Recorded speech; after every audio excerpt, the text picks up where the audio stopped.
Il était attendu avec impatience. À Kinshasa, le pape François est accueilli par le Premier ministre de la République démocratique du Congo et un bouquet de fleurs remis par des enfants.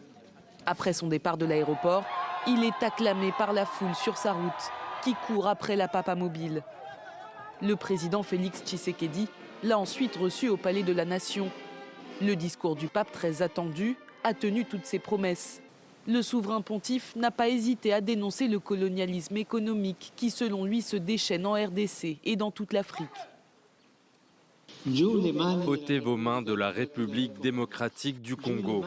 Ôtez vos mains de l'Afrique. Cessez d'étouffer l'Afrique.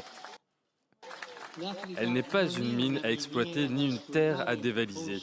L'Afrique doit être maîtresse de son destin. Cette visite est une étape importante pour le pape. Avec 45 millions de fidèles, la RDC compte la plus grande communauté catholique d'Afrique subsaharienne.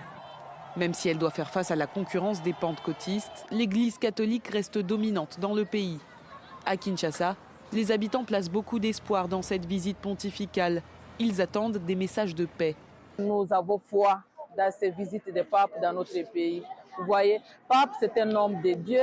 Et si un homme de Dieu se déplace spécialement de Vatican jusqu'à Kinshasa, nous savons qu'il va nous apporter la paix.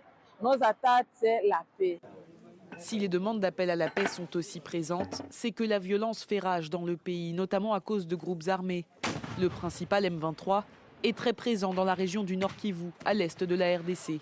Le pape devait s'y rendre, mais le déplacement a été annulé pour des raisons sécuritaires.